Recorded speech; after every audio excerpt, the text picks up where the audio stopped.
Hello, this is Eric of Not Bios, and welcome to my review of the Parrot Padcaster. Yeah, pad, which is weird because it can't fit with an iPad. It only can fit with a mobile phone. So this is my review of this, and this is very compact, and that's the reason I got this. I'm going to be using this with my Sony ZV-1 while I'm recording, and I'm actually recording the actual prompter itself with my camera right here, which is the G85 with my lens. That's a 40 to 150 millimeter lens connected to it. Yeah, you can actually do that.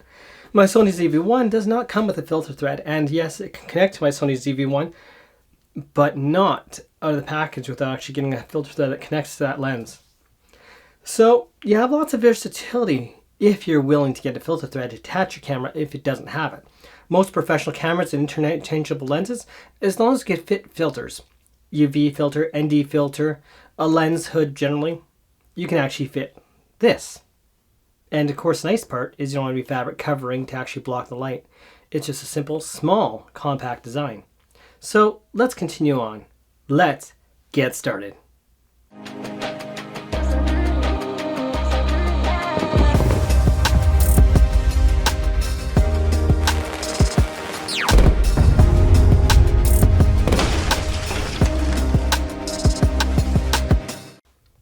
So you might wonder, why the Padcaster?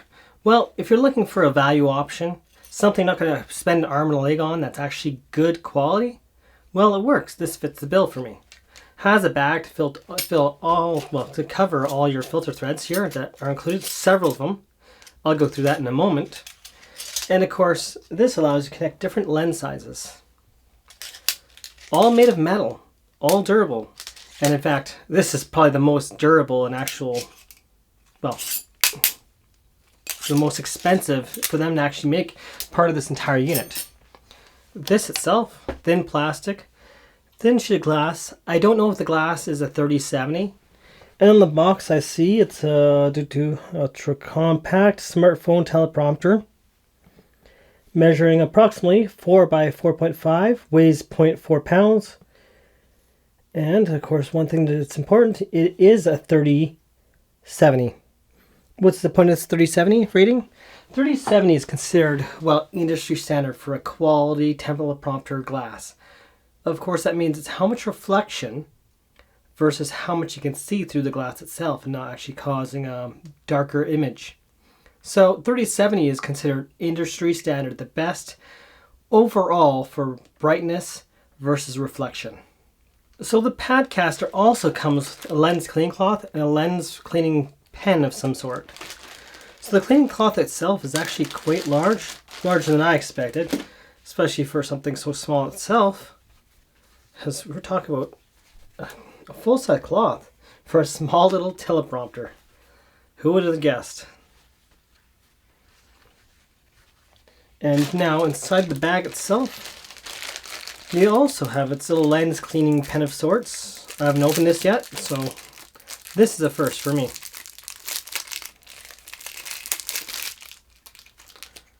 Oh, there's a little brush for cleaning out the lens, brush out the lens.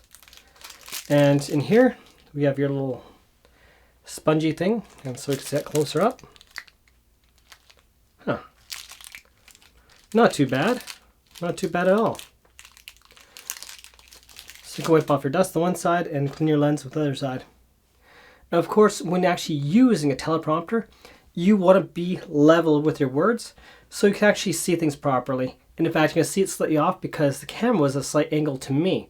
I can see the words on both sides of the screen, absolutely 100% perfect. With the actual recording, no. But now, let's continue on with recording after I just show you this, the remote comes with. It doesn't come with any software in the box. You actually have to download it. Parrot Prompter software. If you have an iPhone, it gives you instructions what to do if you have an iPhone to get the software. If you have an Android phone like I do, it's nice, simple. It doesn't tell you how to do it, but I just had to look up Parrot Prompter. Done. Not a problem. So I installed the app that's actually recommended actually in the instructions here for the Parrot phone. So the Parrot software to use in your phone. And of course I have all the text here. And I can scroll through it. I have a remote to control it. And of course I already set it up with the remote. So now if I want to press play on the remote, like I press OK, and I can start scrolling. So to do that I pressed OK.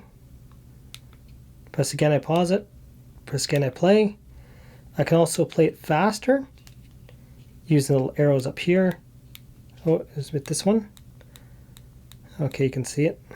Of course, to keep it set, you have to be, well, that part's hard, not pick it up on the mic, that little press button. Of course, the main thing you want to do is set up to the speed that you want to actually use this at.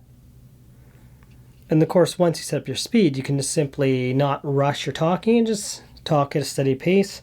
Try to keep it natural rather than rushing through everything. So that's your goal here. Now I'm going to set this up to the teleprompter here. But before I do that, we've got a cog here and I can show you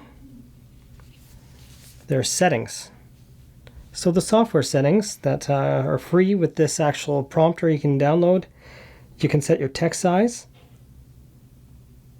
Make it smaller or larger, faster or slower. And you can set your margins, so if it takes less space or more space on your phone screen to fit within the prompter itself. So if your phone's large, you don't have to worry too much.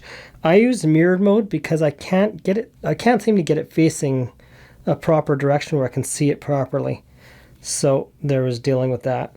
Most of these other settings I never needed: toggle, marker, loop script, lock orientation, reset script, font, color. That stuff's all by your personal preference. You can change the background color from black to whatever you want to use. But I think black was actually a good choice to use. And whatever font color you want among the color choices. So if I find white too strong, I can change it to pink or whatever case, purple, whatever, violet, that's violet.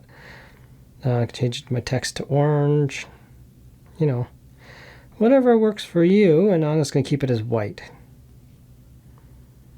So now let's attach it to the prompter and see if we can see it properly. Well, the Sony ZV-1 doesn't have actually a filter thread. However, the Ulanzi WL-1 comes with a filter thread, so I can actually, well, you can see this on here installed. So this now has a 52mm filter thread thanks to this wide angle lens. And so now with my 52mm thread right here, I now of course have to turn it on here. So let's do that right now.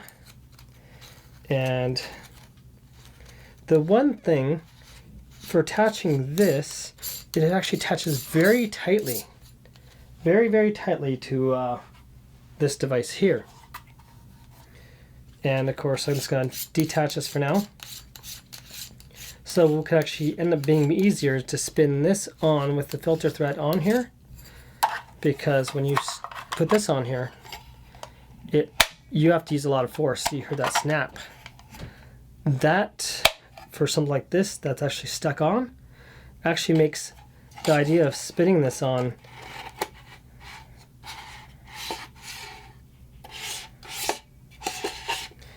and one problem of course is, well, it's going to have to be free floating using this method, but of course not going to rip the filter thread off of the camera then. So that's the situation to put up with. We have to turn it on and we can't spin it all the way, or it'll be upside down.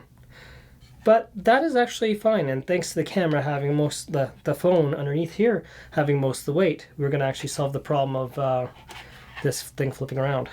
So the fun thing here, of course, is pulling this down to attach your cell phone in here, because you have to grip the top and then pull down this bottom part. And going from the back end is the easiest way to do it. So pulling from this further back, because if you pull from this front lip, it's not going to pull very easy, so you have to get it from the bottom back end. And of course the easier way to do this to start off with is, well, stick your finger here. And of course if this camera actually had the threads on it, we wouldn't even have to do it this way. We can attach the thread and slide it right in, and then have a nice, perfectly simple way to do this. So my cell phone, I have it in a very thin case, because the original case had a casing on top of this case, and that made it too thick to actually attach in here. So that's one thing to be mindful of. And then of course you're going to slide her in. I don't know if I'm situated the right way around or if I have to go this way around. That's the fun thing. Before I get too carried away, in my video of the prompter itself, you can see double imaging. Well, when I'm 4 feet away or further, I cannot whatsoever see double imaging. If I'm closer than 4 feet, yes, I can see double imaging. Where I was sitting, no, it looked perfectly fine. Okay, so now I have set this set to record, but now I have to pair this with my phone. Well, isn't that fun? So first of all, you have to have it turned on. If you can see that on. Okay, let's get this turned down so we can actually see what the switch is. So you have to turn this to on. Then you have to press this connect button. And of course, you're going to have to exit your program on your phone, which makes it a pain in the butt. Go to your Bluetooth, and it's actually connected now, so that's good. Now the first thing you might notice is, well, we see a lens hood piece up here and up here. Well, what we're going to have to do is you have to zoom up just slightly to about 30 millimeters. So anything more than 30 millimeters, like wide than that, this camera is capable of 24 millimeters, Sony ZV-1, and in recording in 4K it's about 27 millimeters or so. So 30 millimeters, we are clear. Next step, well, you're going to want to press play. So if you want to start recording, let's press the play button, which happens to be this OK right here. This, the first time having used a teleprompter, it was a bit of a task finding which prompter to purchase, as there are many options, some cheaper and others super expensive. The biggest issue for me was finding one that is small in size, affordable, and that would work enough, well, good enough. My main camera is the Sony ZV-1. It is a super small, and well, most teleprompters cover a large camera. You have that fabric, which prevents backlight reflections. This Parrot teleprompter fit the bill, no cloth covering to worry about, and allows no light through the back. There are no mounting threads on the Sony ZV-1 to make this teleprompter actually usable. Add attached mounting ring, which happen to come with the Ulanzi. Well, which Ulanzi? This Ulanzi is the WL1 wide-angle lens, which has a 52mm thread filter mount included. Nearly all lenses come with a filter thread to attach a filter, so you can actually do this. So that's not going to be a problem in most cases.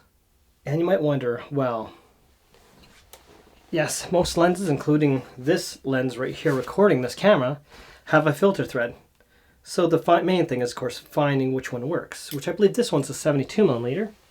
So for the fun of it, let's attach this 72mm.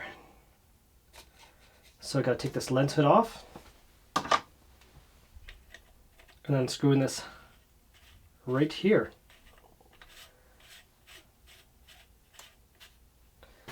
So now that would allow me to attach the teleprompter.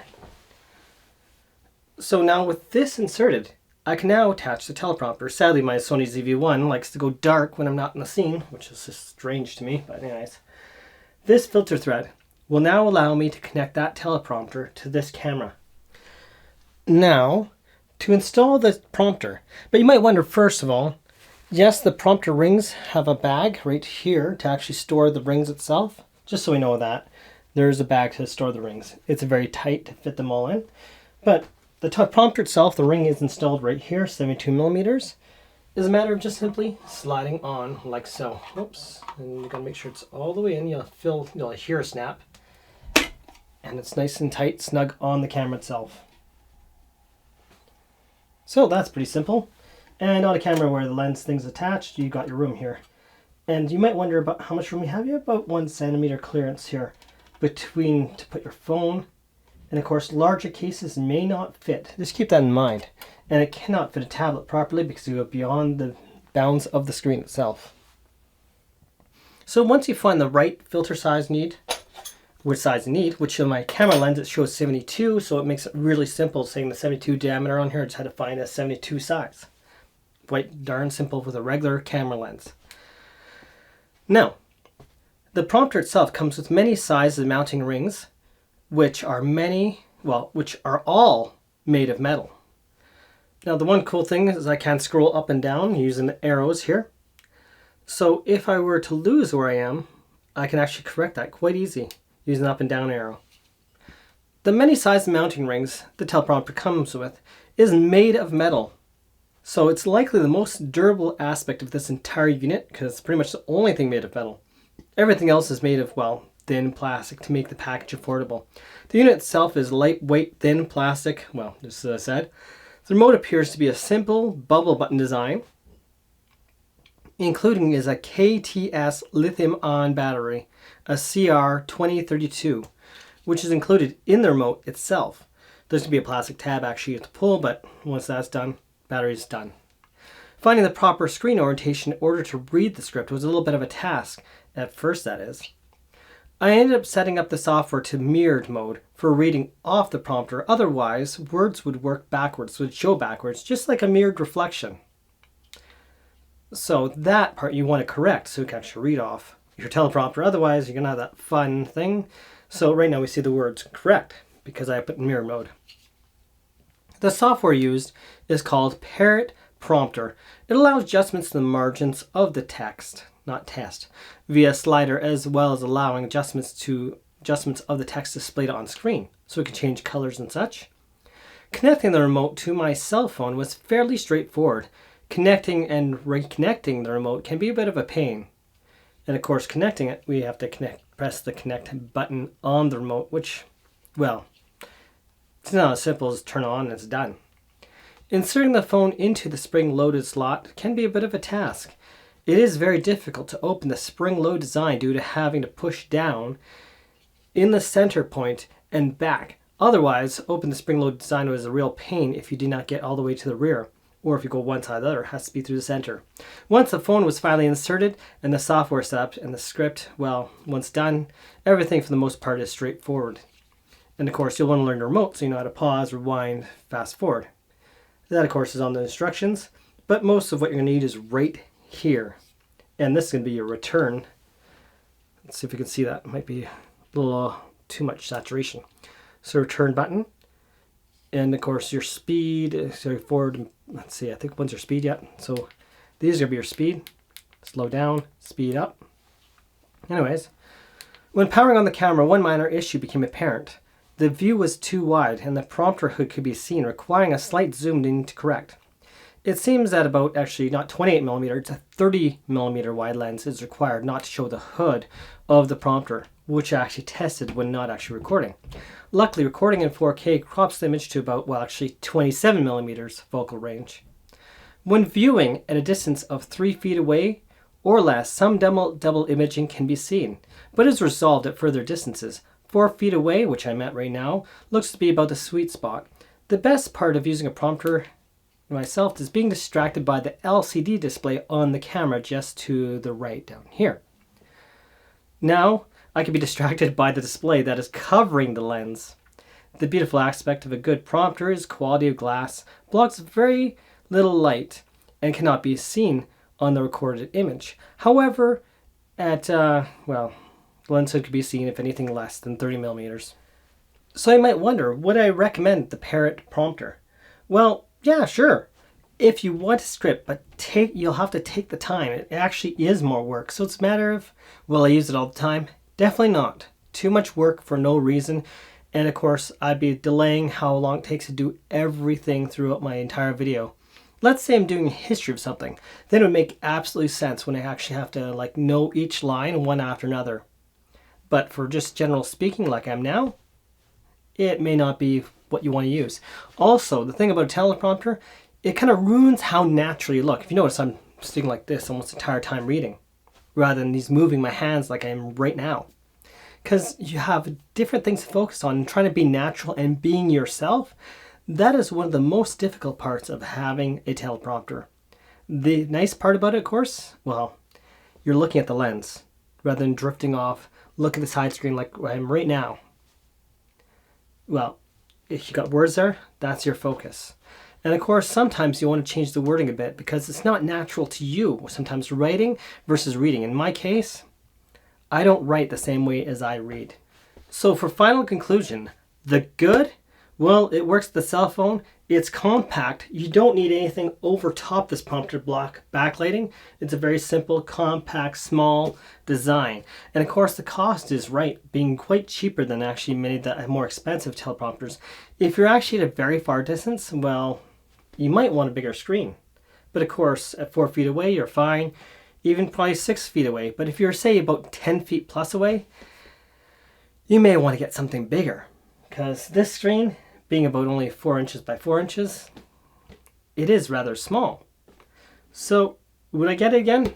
If this is my choice, yeah, I would get it because I'm looking for a cell phone. This is a mobile phone teleprompter, and that works well for me. And it may work for you if you're looking for something small, compact, lightweight, to the point. So, thank you for watching, and have yourselves a wonderful day. This is not BIOS, tech and hardware. And now for an alternate recommendation, I'd recommend this glide gear, TMP 100. So this is the one I would have got myself. I wanted one that was actually bigger. Honestly, it fits a tablet and a cell phone. Very nice quality, very well built. And the price, well, that ain't too shabby. And a lot of people seem to like this one.